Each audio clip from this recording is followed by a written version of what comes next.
Commander Jake Rivers had seen enough death in his 42 years to fill 3 lifetimes, but nothing had prepared him for this moment.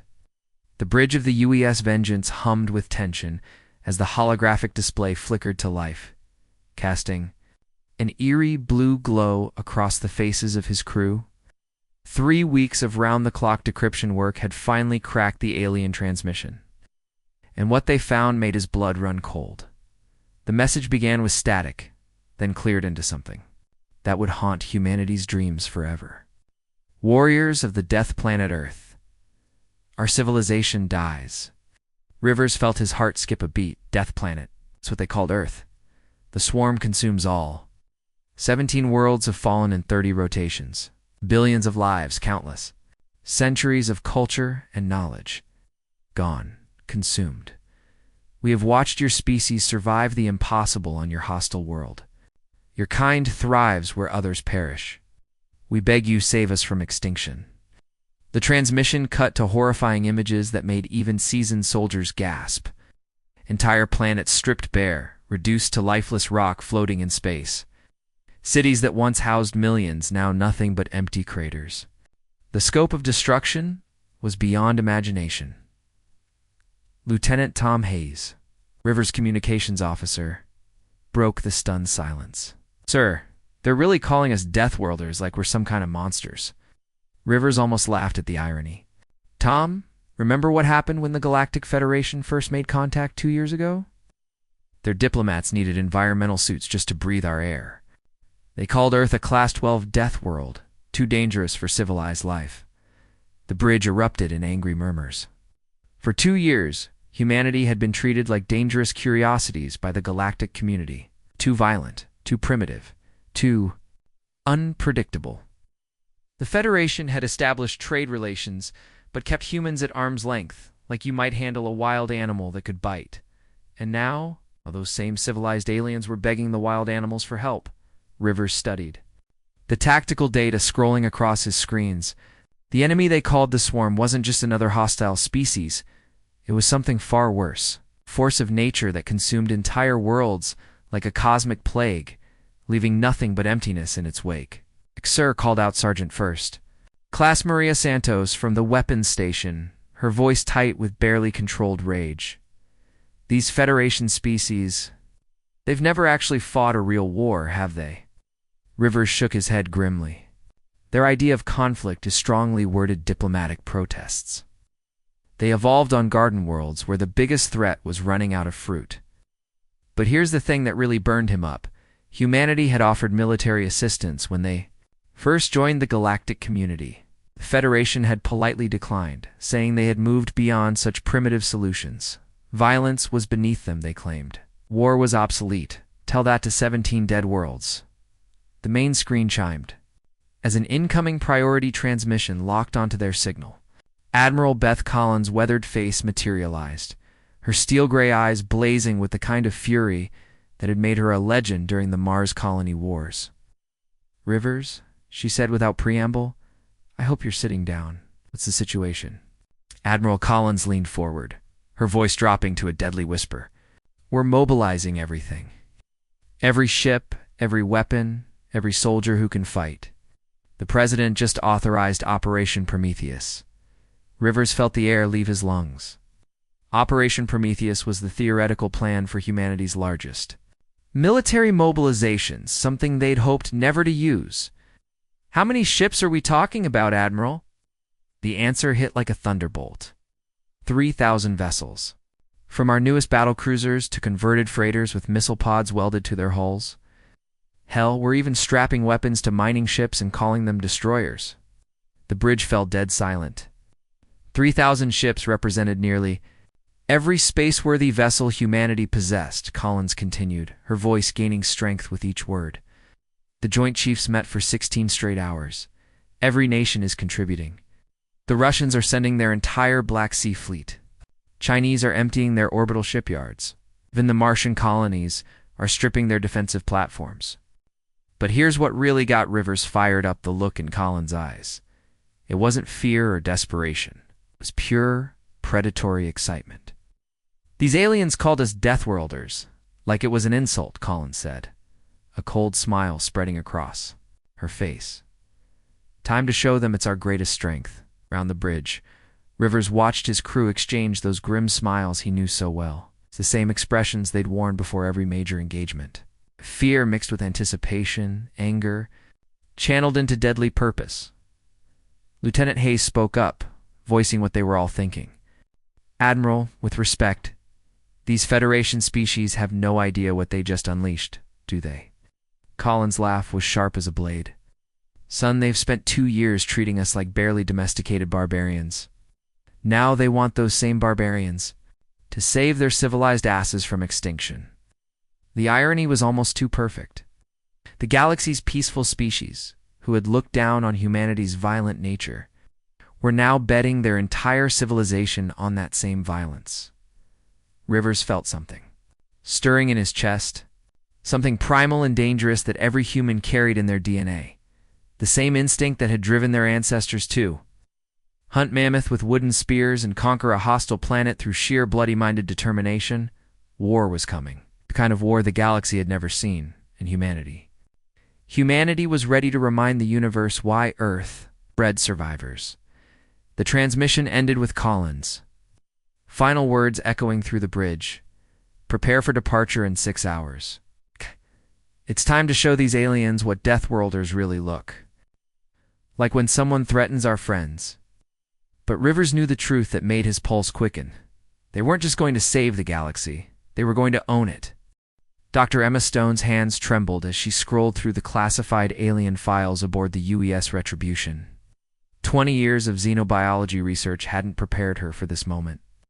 The data streams flooding her screens painted a picture that both fascinated and horrified her. The Galactic Union species were essentially cosmic sheep waiting for slaughter. The scientific data was brutal in its clarity. Every Federation species had evolved on what humans called Goldilocks world's perfect temperature. No natural disasters, abundant resources, 0 predators. Their biggest evolutionary challenge had been deciding which fruit to eat for breakfast. "Jesus," Stone muttered, pulling up the physiological scans. "No wonder they think we're monsters." Take the ethereals, for example. Beautiful crystalline beings who communicated through pure thought and lived for 3,000 years. Sounds impressive, right? Wrong. They had the bone density of styrofoam and would literally shatter if you slapped them. It's too hard, or the Verdana plant-like. Creatures who photosynthesized their food directly from sunlight. Elegant, peaceful, environmentally harmonious. Also about as threatening as your grandmother's rose garden. Stone's dark humor kicked in. "What's the difference between a Galactic Federation species and a house cat?" she asked her research assistant. "The cat has claws." But here's what really got under Stone's skin. These advanced civilizations had been patronizing humanity for 2 years. They'd studied human military history with the same detached curiosity. You might show watching chimps fight over bananas. The massive view screen flickered as the human armada approached the rendezvous coordinates. 3,000 ships stretching across space like a steel constellation, each one bristling with weapons designed for one purpose: killing efficiently. Then the Federation vessel materialized. Stone's jaw dropped. The ship looked like someone had carved it from a single piece of silver moonlight. Flowing curves, no visible weapons, hull plating that seemed to shift and dance like liquid mercury. It was absolutely beautiful and about as intimidating as a soap bubble. "It's gorgeous," whispered Lieutenant Amy Park from the observation deck. "It's also completely defenseless," Stone replied grimly. "Look at those hull specifications. A strong solar wind could punch holes through that thing." Telepathic contact hit them like a gentle summer breeze touching their minds. The voice belonged to an entity calling itself Bright Song of Morning. And even through the mental translation, you could hear the desperation. "Human fleet," the voice whispered with the delicacy of wind chimes. "We are deeply grateful for your response to our plea, however. We expected perhaps 50 ships for a rescue mission." Captain Mike Thompson's laughter crackled across the comm system like breaking glass. Stone had served with Thompson during the Titan Rebellion. The man had personally led boarding actions against pirate ships while taking laser fire. His idea of diplomacy was shooting first and asking questions later. Lady Thompson's voice carried that edge stone, remembered from combat zones. We don't do rescue missions. We do war. The silence that followed was deafening. You could practically feel bright songs of mourning processing this concept, humans who didn't just fight, but built their entire identity around it. The holographic display activated between the ships, and Stone felt her blood turn to ice. The images were worse than the files had indicated. Entire star systems reduced to cosmic graveyards. Planets stripped down to their mineral cores like picked clean bones. But here's what really twisted the knife. The sheer scale of destruction. Not just cities or continents, but entire worlds consumed so completely that even their atmospheres were gone.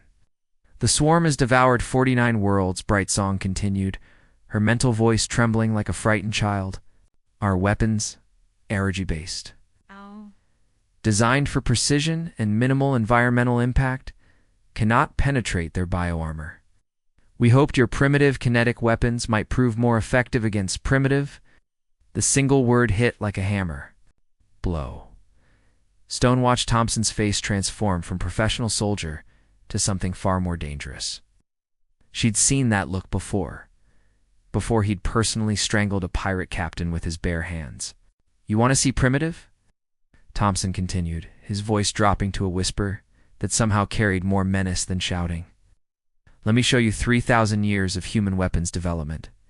The tactical display lit up, showing the human fleet's armament specifications. Railguns that could punch through moon-sized asteroids, nuclear torpedoes with yields that could crack continents, particle beam arrays that could boil oceans. But Stone knew the real terror wasn't in the weapons, it was in the minds that had designed them. Humans didn't just build tools of war, they perfected them through centuries of trying to kill each other more efficiently. Your energy weapons are designed to minimize collateral damage. Stone found herself saying, her scientific curiosity overriding diplomatic protocol. Our weapons are designed to maximize it. The mental equivalent of a gasp echoed from Bright Song a morning. These aliens had never encountered a species that weaponized destruction as an art form. Thompson leaned forward, his scarred face filling the screen. You called us Deathworlders, like it was some kind of insult. You know what Earth taught us? That everything in the universe is trying to kill you, so you better get good at killing it first. The Federation ship's hull shimmered with what Stone's instruments registered as extreme anxiety. These beings were starting to realize they hadn't just called for help they'd summoned. Something that made their own nightmares look like bedtime stories. You're about to learn. Thompson continued with that cold smile Stone remembered from the aftermath of battles. Why Earth breeds survivors. The transmission cut, leaving the Federation ship hanging in space like a silver ornament next to humanity's war fleet. Stone stared at the contrast, delicate artistry versus brutal functionality, philosophical enlightenment versus predatory evolution, and somewhere out there, the swarm was waiting. The question that made Stone's pulse quicken wasn't whether humanity could win this war, it was whether the galaxy could survive having humans as its protectors. Because once you unleash 3,000 years of human military innovation, there's no putting that particular genie back in the bottle. The real fight was about to begin. The hyperspace jump ended with a bone-jarring thud that threw Commander Jake Rivers against his command chair. After 18 hours of FTL travel, the human armada had finally reached the Centauri Delta system. What they found waiting for them. Reed defined the meaning of nightmare. Rivers had fought in the Martian independence war. He'd seen orbital bombardments that turned cities into glass. Thought he knew what horror looked like. He was dead wrong. Jesus Christ on a pogo stick, whispered Chief Petty Officer Danny Rodriguez, his voice barely audible over the bridge's emergency klaxons. What the hell are we looking at? The main display showed something that violated every natural law Rivers understood. Thousands of organic ships, each one larger than Manhattan Island, moved through space like a living plague. They weren't just attacking the planets, they were eating them. Lieutenant Amy Clark, barely 25 and fresh out of the Naval Academy, stared at her sensor readings with the expression of someone watching her own execution. Sir, I'm reading. God, I don't even know what I'm reading. There's so many of them. The swarm vessels defied description. Imagine if someone took a spider, crossed it with a cancer cell, then scaled it up to the size of a small city. Their hulls pulsed with veins that glowed like infected wounds. Weapon ports opened and closed like breathing mouths filled with rows of metallic teeth. But here's what made River's blood turn to ice. They were methodical. These weren't wild animals feeding. They were conducting systematic extermination with the efficiency of a slaughterhouse. "Range to nearest bioship," Rivers called out, his training keeping his voice steady even as his heart hammered against his ribs. 12 million kilometers in closing, sir. They've detected us. Rivers watched the tactical display update in real time. The closest swarm ship was currently wrapped around what used to be Centauri Delta Prime, a garden world home to 2 billion ethereal civilians. Feeding tentacles miles long cracked the planet's crust like you'd crack an egg, draining the molten core while the surface population died screaming. "Sir," Clark's voice cracked with barely controlled terror, "the planet's seismic readings. It's dying. The whole world is dying." That's when the full scope of the horror hit home. This wasn't a battle or even an invasion. It was pest control on a galactic scale. And every sentient species in the universe had just been classified as vermin. The communications array crackled to life. As Admiral Beth Collins' voice cut through, the chaos like a sword through silk. Rivers had served under Collins for 8 years, and he'd never heard that particular tone from her before, a mixture of rage and excitement that made his spine tingle. "All ships, this is Admiral Collins. Weapons hot. Battle stations. Lock and load every piece of ordnance we've got." The response was immediate.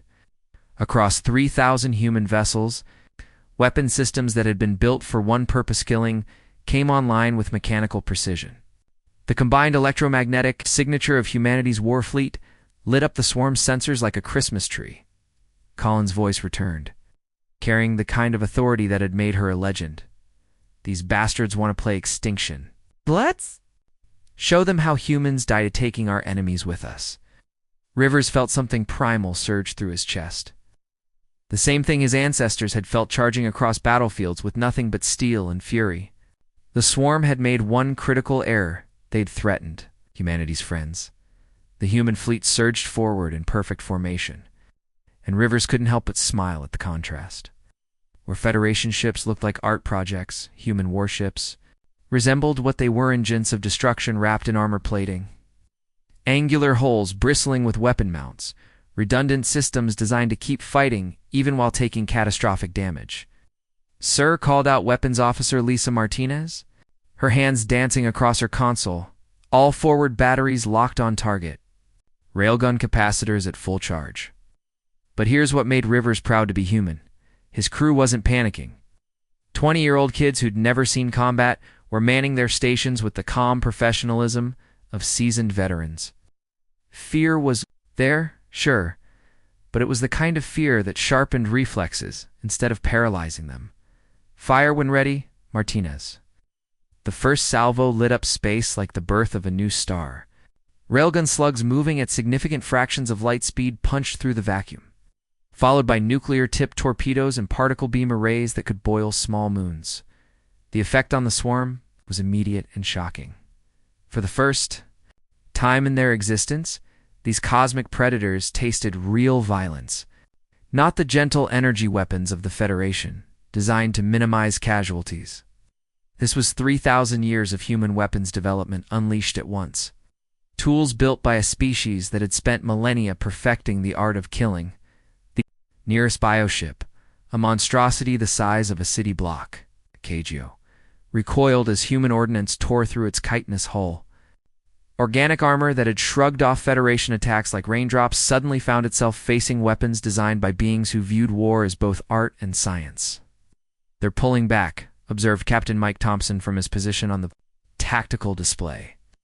His voice carried the grim satisfaction of a predator recognizing weaker prey. "These things have never fought anything that fights back." Rivers watched the sensor readings with growing excitement. The swarm ships, which had been advancing with mechanical confidence, suddenly began evasive maneuvers. For creatures that had treated entire civilizations as snack foods, the concept of dangerous prey was completely alien. Sir Clark called out, her fear replaced by something approaching awe. The bioships are actually retreating from our firing solutions. That's when Rivers understood the true horror of what the galaxy had been facing. These weren't warriors or conquerors. They were farmers harvesting livestock. And livestock doesn't fight back. But humans? Humans had been forged in the crucible of a world that wanted them dead. Every natural disaster, every predator, every disease had been met with violence and cunning until they'd climbed to the top of their planet's food chain through sheer bloody determination. The swarm was about to learn why Earth was classified as a death world and why its children were called Deathworlders. The real war was just beginning. 18 hours into the battle, space around Centauri Delta had transformed into a hellscape that would haunt the nightmares of entire civilizations. What started as a tactical engagement had devolved into something far more Primola species level. Death matched between humanity's finest and an enemy that had never known defeat. Commander. Jake Rivers gripped his command chair as the UES Vengeance shuddered under another bioweapon impact. The swarm had adapted faster than anyone expected. Their organic weapons, initially designed to consume defenseless prey, were evolving in real time to counter human tactics. "Hull breach on Deck 7, shouted Damage Control Officer Tom Hayes, his voice barely audible over the screaming alarms. "We've lost life support to the entire forward section." But here's what made Rivers proud to be human. His crew wasn't breaking. 20 hours without sleep, facing an enemy that literally ate planets for breakfast. And these kids were still fighting like hell. The tactical display painted a brutal picture. Of the original 3,000 human vessels, they'd already lost 400 ships. Good ships, good people. But they were giving as good as they got, and that was something the swarm had never experienced before. Captain.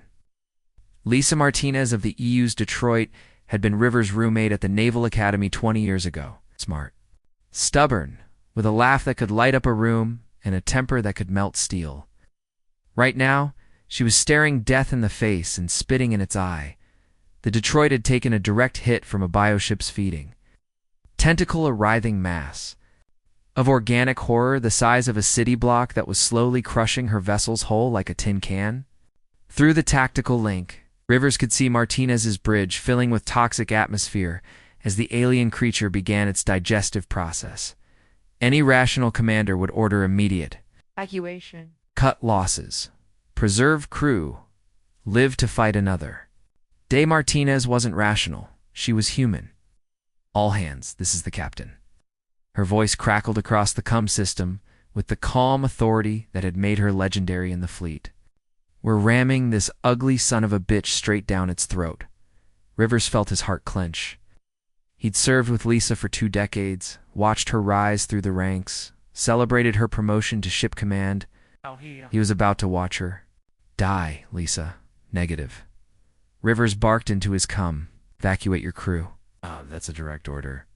Her response came back with that familiar laugh, the one that had gotten them both in trouble during their academy days. "Sorry, Jake. Bad connection. Can't hear you." But here's what broke Rivers' heart and filled him with pride.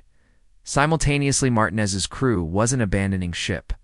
Through the video feed, he could see them strapping themselves into their stations, checking weapons one last time, making peace with gods they might not have believed in an hour ago. "It's been an honor serving with you," Martinez continued, her voice steady as granite. "For humanity, for Earth." The Detroit surged forward on full power, diving directly into the bioship's main feeding cavity like a spear thrust into a monster's throat. For a split second, Rivers could see Martinez's face on the screen comm, determined, almost peaceful. Then the reactor overload triggered. The explosion lit up space like a newborn star, consuming both vessels in a ball of nuclear fire that vaporized everything within a 50-kilometer radius. When the light faded, nothing remained but expanding plasma and the memory of heroes. Rivers wiped tears from his eyes and keyed his cum to fleet frequency. "All ships, this is vengeance. The Detroit has shown us the way. Make them count. People, make them all count." The response was immediate. Across the battlefield, human ships that had been fighting defensively suddenly went on the attack with suicidal fury. The used Chicago rammed a bioship's sensor cluster. New York detonated her entire missile magazine inside an enemy vessel's digestive tract. The Phoenix used her dying reactor as an improvised weapon, taking 3 swarm ships with her. What kind of species does this? What kind of people willingly embrace death to deal death? Watching from her elegant ship at a safe distance, Bright Song of Morning transmitted her horror and awe across telepathic frequencies. They embrace death to deal death. What manner of species willingly destroys itself to save others? The answer was simple, and it terrified every civilized race in the galaxy. Humans, but Rivers wasn't done. Neither was humanity. While his people were dying gloriously in space, the fleet scientists were working on something that would turn the tide of battle in ways the swarm could never anticipate. Dr. Emma. Stone's voice crackled across the science. Channel, all ships. We've got it. We've cracked their bioarmor. Talk to me, Doc, Rivers called back, dodging another tentacle strike. These things are organic, right? Living tissue? Well, Earth has spent 4 billion years perfecting ways to kill living tissue. Stone's excitement was infectious, cutting through the despair like sunlight through storm clouds. We're weaponizing our deadliest viruses against them. Within minutes, human torpedo warheads were being retrofitted with biological payloads that would make the Black Death look like a head cold. Engineered viruses designed to consume organic matter, tailored specifically for the swarm's alien biology. The first bioweapon struck the swarm ship's hull and began its work. Rivers watched in fascination as the massive creature literally began eating itself from the inside out, its own immune system turning against it in cascading biological failure. They're dying, whispered Lieutenant Clark, her voice filled with the kind of awe usually reserved for witnessing miracles. They're actually dying. Across the battlefield, bioships that had seemed invincible began convulsing as human viruses rewrote their genetic code. Feeding tentacles withered and fell away. Weapon mouths sealed shut as organic systems cannibalized themselves. The swarm, which had devoured 49 worlds without resistance, was finally tasting its own extinction. But the real victory wasn't the weapons or tactics. It was something far more fundamental, the revelation that when you threaten humanity's friends, humans will burn the universe down to protect them. The galaxy was about to learn what it truly meant to have Earth as an ally and what it would cost to have them as enemies. 72 hours after hell had broken loose in the Centauri Delta system, an eerie silence filled the void where the galaxy's greatest battle had raged.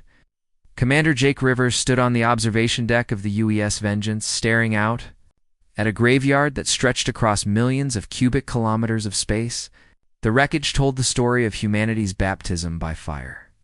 Twisted metal from human ships drifted alongside chunks of biomatter from swarm vessels, creating a macabre constellation of victory and sacrifice. 800 ships, 20,000 people. The cost of saving a civilization? Rivers' uniform was torn and stained with blood, some his own. Most from the wounded he'd helped carry to the medical bays during the worst of the fighting. His left arm hung in a makeshift sling, courtesy of shrapnel from a bioweapon impact, but his eyes burned with the fire of a man who'd just witnessed history.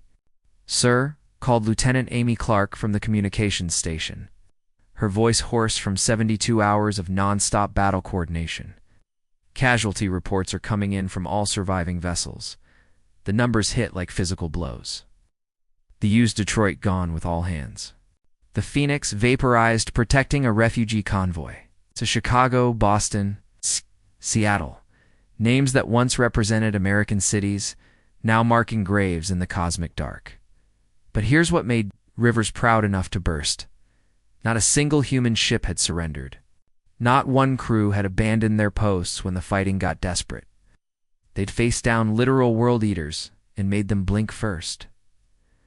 The surviving human fleet maintained defensive positions around what remained of Centauri Delta Prime.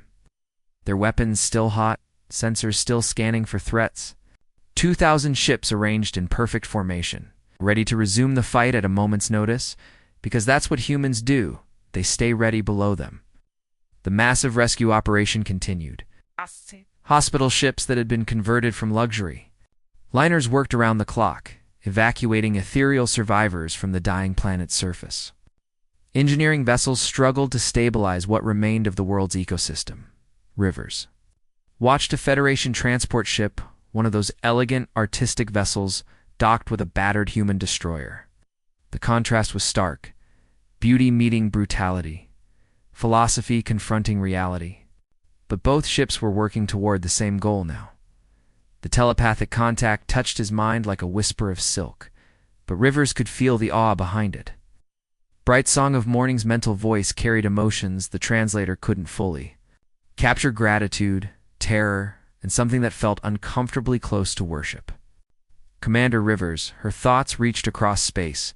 The swarm is retreating across 12 sectors. Their bioships are fleeing systems they've held for decades. In 3 days, you accomplished what our combined fleets could not in centuries of warfare. Rivers almost laughed at the irony. 3 days. Same amount of time it took most Federation species to hold a diplomatic conference about, possibly considering taking action someday? What's our strategic position, Brightsong? Rivers asked, falling back on the professional tone that had carried him through 2 decades of military service. They fear you now. The swarm has never encountered resistance that made them retreat.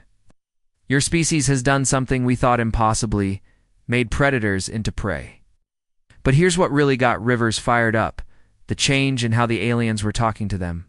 3 days ago, humans were primitive Deathworlders, barely worthy of notice. Now they were being discussed like forces of nature, as inevitable as gravity and twice as dangerous. Chief Petty Officer Danny Rodriguez limped onto the observation deck, his leg wrapped in biofoam from a close encounter with a swarm-feeding tentacle. Sir Admiral Collins is on the line. Priority 1. Rivers made his way to the communications station, every step a reminder of the battle they'd just survived. Collins' face appeared on screen, and Rivers was shocked by what he saw. The Admiral looked like she'd aged 10 years in 3 days. But her eyes burned with the intensity of someone who'd found their true calling. Rivers, how are you holding up? We're hurt but functional, Admiral. Ready for whatever comes next? Collins smiled the kind of smile that had made her legendary in the fleet. Good, because Command just received priority requests from 7 different star systems. It seems the galaxy has finally figured out what humans are good for. The implications hit Rivers like a physical blow. 7 systems. Billions of lives hanging in the balance. The Federation wasn't just asking for help anymore. They were begging humanity to become their protectors. Are we ready for deployment, sir? The question isn't whether we're ready, Rivers. The question is whether the galaxy is ready for us. Collins leaned forward, her voice dropping to that deadly whisper Rivers remembered from before major operations. We're not just fighting a war anymore. We're reshaping the cosmic order. Rivers looked around his battered bridge at the exhausted faces of his crew, kids who'd signed up to see the stars, now veterans of the most important battle in galactic history. They'd proven something fundamental about human nature: when the chips are down. When extinction looms, humans don't just fight, they win.